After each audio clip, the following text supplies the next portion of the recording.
Hi guys, welcome to Kanmani fashions YouTube channel. So Deepavali ದಿನ ನಾವು ಎಲ್ಲಿಗೆಲ್ಲ ಹೋಗ್ತಾ ಇದ್ದೀವಿ, ಏನು ಮಾಡ್ತಾಯಿದ್ದೀವಿ ಅಂತ ಈ ವಿಡಿಯೋದಲ್ಲಿ ತೋರಿಸ್ಕೊಡ್ತಾ ಇದ್ದೀನಿ. ಇದು ನಮ್ಮ ಏರಿಯಾದಲ್ಲಿ ದೀಪಾವಳಿ ದಿನ ಪಟಾಕಿ ಸೇಲ್ ಮಾಡ್ತಿರೋ ಜಾಗ. ನಾವು ಆ್ಯಕ್ಚುಲಿ ಮುಂಚೆನೇ ಪಟಾಕಿ ತೊಗೊಂಡ್ಬಿಟ್ಟಿದ್ವಿ. ಇದ್ರೂ ಯಾವ ಥರ ಇದೆ ಪ್ರೈಸಸ್ ಎಲ್ಲ ಅಂತ ಒಂದು ಸತಿ ವಿಸಿಟ್ ಮಾಡಿ ಬರೋಣ ಅಂತ ಬಂದಿದ್ವಿ. ಮಕ್ಕಳಿಗೆ ಸ್ವಲ್ಪ ಟಾಯ್ಸ್ ಮಾತ್ರ ತೊಗೊಂಡು ರೇಟ್ ನೋಡಿದ್ವಿ, ಬಟ್ ತುಂಬ ಹೆವಿ ಅಂತ ಅನಿಸ್ತು. ಜಾಸ್ತಿನೇ ಇದೆ ರೇಟ್. ಆವತ್ತಿನ ದಿನ ದೀಪಾವಳಿ ಆಗಿರೋದ್ರಿಂದ ಇನ್ನೂ ಜಾಸ್ತಿನೇ ರೇಟ್ ಇತ್ತು. ಸೊ ಹಾಗಾಗಿ ನಾವು ಪಟಾಕಿ ಏನೂ ತೊಗೊಂಡಿರಲಿಲ್ಲ, ಮನೆಗೆ ಸಾಕಷ್ಟು ಜಾಸ್ತಿನೇ ತೊಗೊಂಡಿಟ್ಕೊಂಡಿದ್ವಿ. ಸೊ ಹಾಗಾಗಿ ಅಲ್ಲಿಂದ ನಾವು ಹೊರಟ್ವಿ. ನನ್ನ ಚಿಕ್ಕ ಮಗ 1.5 ಇಯರ್ಸ್ ಓಲ್ಡ್. ಈಗ ಅವನಿಗೆ ಒಂದು ನಾವು ಗಿಣಿದು ಟಾಯ್ ತಗೊಂಡು ಕೊಡಿಸಿದ್ವಿ. ಅವನಿಗೆ ನಾವು ಹೇಳೇ ಕೊಟ್ಟಿಲ್ಲ ಅದನ್ನು ಯಾವ ಥರ ಓದಬೇಕು ಅಂತ. ಲಿಟ್ರಲಿ ಕರೆಕ್ಟಾಗಿ ಓದ್ತಾ ಇದ್ದಾನೆ ಅದನ್ನು ಬಾಯಲ್ಲಿ ಇಟ್ಕೊಂಡು. I don't know how it is possible ಅಂತ. ಅವರು ಒಂದು ಸತಿ ನೋಡಿದ್ರೆ ಅದನ್ನು ಹಾಗೆ ಕ್ಯಾಚ್ ಮಾಡ್ಕೊಳ್ತಾನೆ. ಈಗಿರೋ ಮಕ್ಕಳು ತುಂಬ ಟ್ಯಾಲೆಂಟ್ ಇದ್ದಾರಲ್ವ. ನನಗಂತೂ ತುಂಬ ವಾವ್ ಅಂತ ಅನಿಸ್ತು. ಅಲ್ಲಿಂದ ಮನೆಗೆ ಹೋದ್ಮೇಲೆ ಆಯಿಲ್ ಬಾತ್ ಮಾಡಿದ್ವಿ. ಸೊ ನನಗೆ ಹಸ್ಬೆಂಡ್ಗೆ ನಾನು ಆ ಥರ ಮಕ್ಕಳು ಮಾಡಿ ಸ್ನಾನ ಮುಗಿಸಿ. ಸೊ ಇದು ನಾವು ಎಸ್ಟರ್ಡೇ ಪಟಾಕಿ ತೊಗೊಂಡು ಮನೇಲಿಟ್ಟಿದ್ವಿ. ಸೊ ಮಕ್ಕಳು ಆಡಲಿ ಅಂತ ಅವರನ್ನೆಲ್ಲ ರೆಡಿ ಮಾಡಿಸಿ ನಾನು ರೆಡಿಯಾಗಿದ್ದೆ. ಮನೆಯಲ್ಲೇ ಸ್ವಲ್ಪ ಖರ್ಜೂರ, ವಡೆ, ಪಾಯಸ ಆ ಥರ ಸ್ವಲ್ಪ ಪದಾರ್ಥಗಳನ್ನು ರೆಡಿ ಮಾಡಿದ್ದೆ. ಸ್ವಲ್ಪ ಹಂಚ್ಕೊಂಡು ಅಮ್ಮ ಮನೆಗೆ ಹೋಗಿ ಅಲ್ಲೆಲ್ಲ ಎಲ್ರಿಗೂ ಹಂಚಿ ಅಲ್ಲಿಂದ ತಿರ್ಗಾ ರಿಟರ್ನ್ ಮನೆಗೆ ಬರ್ತಾಯಿದ್ದೀನಿ. ಸೊ ಒಂದು ರೌಂಡ್ ಹಾಕ್ಕೊಂಡು ಏನೇ ಇದ್ರೂ ಹಬ್ಬದ ದಿನ ಏರಿಯಾ ನೋಡೋಕ್ಕೆ ತುಂಬ ಚೆನ್ನಾಗಿರುತ್ತೆ ಗೈಸ್. ಅಲ್ಲಿಂದ ಮನೆಗೆ ಬಂದೆ. ಮುಂಚೆನೇ ನಾನು ರಂಗೋಲಿ ಎಲ್ಲ ಬಿಡಿಸಿದ್ದೆ ಮನೇಲಿ, ಆದ್ರೂ ಯೂಸ್ ಇಲ್ಲ ಗೈಸ್. ನನ್ನ ಮಗ ಬಂದರೆ ಒಂದೇ ನಿಮಿಷದಲ್ಲಿ ಎಲ್ಲನೂ ಇದು ಮಾಡಿಬಿಡ್ತಾನೆ. ಸೊ ನಮ್ಮ ಮನೆಯವರು ಇಲ್ಲಿ ಪೂಜೆ ಮಾಡ್ತಿದ್ದಾರೆ. ಅವರಂತೂ ಸ್ಟ್ರಿಕ್ಟ್ ಅಂದರೆ ಸ್ಟ್ರಿಕ್ಟು. ಪೂಜೆ ಮಾಡದೆ ಯಾವುದೇ ಒಂದು ವಿಷಯನೂ ಮಾಡೋಕ್ಕೆ ಬಿಡಲ್ಲ. ಅಲ್ಲಿ ಅಮ್ಮ ಮನೆಯಿಂದ ತಿರ್ಗಾ ಕರ್ಕೊಂಬಂದು ಪೂಜೆ ಎಲ್ಲ ಮಾಡಿಸಿ ಆಮೇಲೆ ಹೋಗಿದ್ದು ನಾವು. ದೀಪ ಎಲ್ಲ ಹಚ್ಚಿಸಿ ಆಮೇಲೆ ನಾವು ರಿಟರ್ನ್ ಅಮ್ಮ ಮನೆಗೆ ಹೋಗಿದ್ವಿ.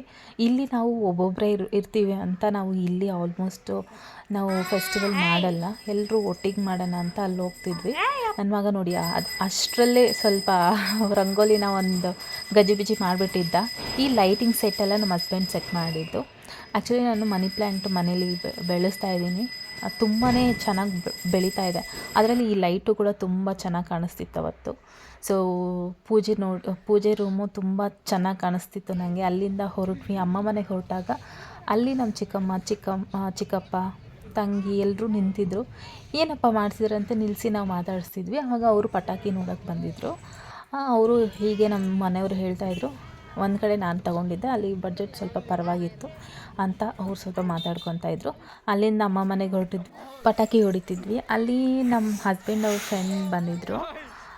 ಅವರು ಮುಸ್ಲಿಮ್ ಅವರು, ಆದರೆ ಅವರಿಗೆ ಪಟಾಕಿ ಹೊಡೆಯೋದು ತುಂಬಾ ಇಷ್ಟ ಆಗಿತ್ತು.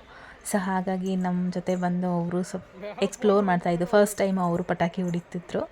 ಸೊ ಅವ್ರ ಜೊತೆನೂ ನಾವು ಪಟಾಕಿ ಹೊಡ್ಕೊಂಡು ಫ್ಯಾಮ್ಲಿ ಫುಲ್ ಎಕ್ಸ್ಪ್ಲೋರ್ ಮಾಡ್ಕೊಂಡು ಎಂಜಾಯ್ ಮಾಡಿದ್ವಿ. ಅಲ್ಲಿ ಎಲ್ಲ ಮುಗಿಸ್ಕೊಂಡು ನನ್ನ ಮಗನೂ ತುಂಬ ಪಟಾಕಿ ಇಷ್ಟ ಆಗೋಗ್ತಿತ್ತು. ಅವ್ನು ಸ್ಟಾರ್ಟಿಂಗಲ್ಲಿ ಭಯ ಅನಿಸ್ತಿತ್ತು. ಹೋಗ್ತಾ ಅವನು ಎಲ್ಲನೂ ಹಚ್ಚೋಕ್ಕೆ ಶುರು ಮಾಡ್ತಿದ್ದ. ಇದು ನೆಕ್ಸ್ಟ್ ಡೇ ನಮ್ಮ ಮನೇಲಿ ಹೊಡಿತಾ ಇದ್ವಿ. ಅಲ್ಲಿ ನಮಗೆ ಹೋಗೋಕ್ಕಾಗಲಿಲ್ಲ. 2ನೇ ದಿನ ತುಂಬ ಇಲ್ಲೇ ಕೆಲಸ ಆಗಿತ್ತು. ಹಾಗಾಗಿ ನನಗೆ ಆಲ್ಮೋಸ್ಟ್ ದೊಡ್ಡ ಪಟಾಕಿ ಮತ್ತು ಈ ಸೌಂಡ್ ಬರುತ್ತಲ್ಲ ಬಾಂಬ್ ಪಟಾಕಿ, ಅದೆಲ್ಲ ಇಷ್ಟನೇ ಆಗಲ್ಲ ನನಗೆ. ಈ ಥರ ಸುರ್ಸುರು ಬತ್ತಿ, ಫ್ಲವರ್ ಪಾಟ್, ಆ ಥರ ಸಣ್ಣ ಮಕ್ಕಳು ಆಡೋ ಥರ ಅದೇ ಇಷ್ಟ ಆಗುತ್ತೆ. ಆ್ಯಂಡ್ ಅವ್ರಿಗೂ ಕೂಡ ಇದು ಸೇಫ್ಟಿ ಅಲ್ವಾ. ತುಂಬ ನಾಯ್ಸ್ ನನಗೂ ಇಷ್ಟನೇ ಆಗೋದಿಲ್ಲ.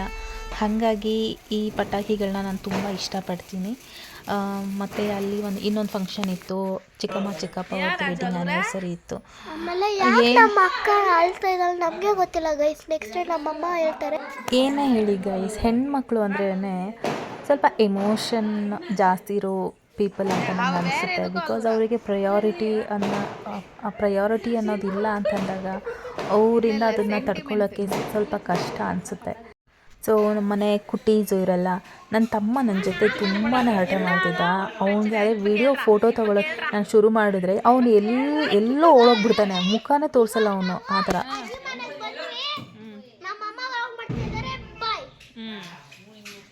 ಏನಪ್ಪ ಆಯಿತು? கூல் ஆயிட்டாங்களோ? அவ கண்ணுல வேர்வை வந்துருச்சு ஜாஸ்தி. அது தொடக்கிறதுக்காக வந்தோம்.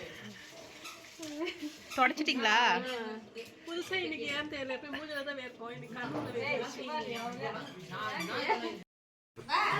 சொல்லிப்ப வீடியோ இவ்வளவு நேரம் பிடிச்சி ஆன் பண்ணும்போது ஆன் பண்ணியா ಅದೇನಿಲ್ಲ ಗೈ ಸಮ್ಟೈಮ್ಸ್ ವೀಡಿಯೋ ಮಾಡ್ತಿದ್ದಾಗ ಅದು ವೀಡಿಯೋನೇ ಆಗಿರಲ್ಲ ಪಾಸಲ್ಲಿ ಆಗಿಬಿಟ್ಟಿರುತ್ತೆ. ಸೊ ಅದಕ್ಕೆ ಅವಳು ನೋಡ್ಕೊಂಡು ನಡೀತಾ ಇದ್ಲು. ಫೈನಲಿ ಫ್ಯಾಮ್ಲಿ ಎಲ್ಲ ಪ್ಯಾಚಪ್ ಆದರು. ಇದು ಇನ್ನೊಂದು ನಮ್ಮ ಮನೇಲಿರೋ ಒಂದು ಸೈಕೋ ಅಂತ ಹೇಳ್ಬೋದು. ವೀಡಿಯೋ ಮಾಡ್ತಿರೋದು ನೋಡಿಬಿಟ್ರೆ ಅದಕ್ಕೇನೋ ಆಗ್ಬಿಡುತ್ತೆ. ಹುಚ್ಚುಚ್ಚಾಗಿ ಆಡ್ತಾ ಇರ್ತಾಳೆ ನನ್ನ ತಂಗಿ ನೋಡಿ. இன்னைக்கு உங்களுக்கு கல்யாண நாள். ஸோ எப்படி ஃபீல் பண்ணுறீங்க? நீங்கள் எல்லாம் வந்து இருக்கிறதுனால எல்லாம் சந்தோஷமாக இருக்கிற ஃபீல் எல்லாம் எதுவும் பண்ணல, குஷியாக இருக்கிறேன். இல்லையா? அது பண்ணணும், அது பண்ணலைன்னா அது வந்து இப்போ இருக்கிற யங்ஸ்டருக்கு நீ கல்யாணம் பண்ணிக்கங்கன்னு சொல்றியா இல்லை பண்ணிக்க கூடாதுன்ட்டு வந்து எல்லாம் பண்ணிடணும், இல்லைன்னா லாஸ்ட்டில் அழகாகிடும். அப்போ கல்யாணம் பண்ணுறது நல்லதுன்றீங்க. நல்லது. இன்னைக்கு அவங்களது தான் ஆனிவர்சரி, அவங்க தான் சொல்லணும். அப்புறமா லாஸ்ட்டில் குடிக்கிறதுக்கு தண்ணி இல்லாமல் ஆகிடும். யார் பக்கத்தில் இருக்கும் கொடுக்கறதுக்கு தண்ணி இல்லாமல் ஆகிடும். வைஃப் இல்லைன்னா ஆமாம், தனியால் சிங்கிளாக இருக்கும். தண்ணி குடிக்கிறதுக்கு அப்போ அப்துல் கலாம் பெரிய ஆள், அவருக்கு தண்ணி கொடுக்கறதுக்கு நிறைய பேர் இருப்பாங்க. நம்ம பிச்சைக்காரன், நமக்கு பக்கத்தில் யாராவது நம்ம கண்மணி எடுத்துட்டு சொல்லுப்பா. எவ்வளோ ஜாலியாக இருக்கிறான். ஆமாம் இன்பவள்ளி பாரு, 2 மூட்டை வெங்காயம் எடுத்து வர சொல்லிச்சு. 2 மூட்டை வெங்காயம் எடுத்து வர சொல்லிச்சு. 74 கேஜி மூட்டை எங்க கலக்குறீங்கன்னா 2 மூட்டை கேக்குறீங்க. சாப்பிடணும். 74 மூட்டை நீ இருந்தாலும் முன்னே வெட்டி ஆக முடியும்.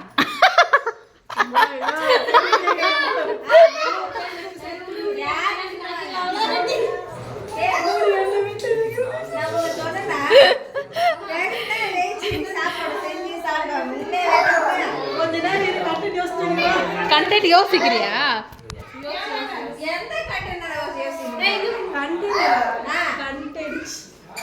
ஏனே சொல்லி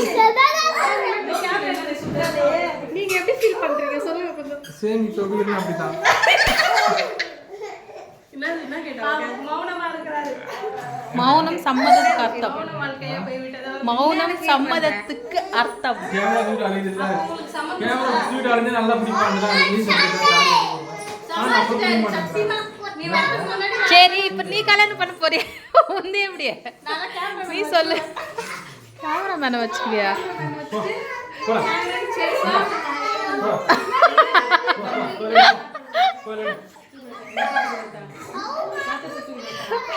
நான் சொல்றேன் பாரு.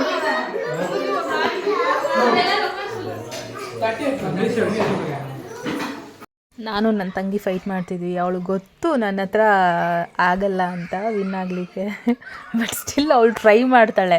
ಅವಳು ಎನರ್ಜಿ ಫುಲ್ಲು ಹಾಕಿ ಏನೋ ಒಂದು ಟ್ರೈ ಮಾಡ್ತಾಳೆ. ಬಟ್ ನನ್ನ ಹತ್ರ ಆಗಲ್ಲ. ಅವಳಿಗೆ ಆ್ಯಕ್ಚುಲಿ ನಾನು ನಾಕೌಟ್ ಮಾಡೋಣ ಅಂತ ನೋಡ್ತಾ ಇದ್ದೆ. ಬಟ್ ಅವಳು ಆದಷ್ಟು ಟ್ರೈ ಮಾಡ್ತಿದ್ಲು ಅದರಿಂದ ಎಸ್ಕೇಪ್ ಆಗೋಕ್ಕೆ. ಸೊ ಹೀಗೆ ನಾವು ಪ್ರತಿ ಸತಿ ಎಲ್ಲ ಒಟ್ಟಿಗೆ ಸೇರಿದಾಗ ಈ ಥರನೇ ಸ್ವಲ್ಪ ಹಿಂಗೆ ಚಿಕ್ಕ ಮಕ್ಳ ಥರ ಆಡ್ಕೊಂಡು ಏನೋ ಮಾಡ್ಕೊಂಡಿರ್ತೀವಿ. ಅಂದರೆ ಗೈಸ್ ನಾನು ಮಾತ್ರ ಬಂದಿದ್ದೆ, ಅವರೆಲ್ಲ ಹಾಸ್ಪಿಟಲ್ಲೇ ಇರ್ತಾರೆ. WWE நடந்துரும்.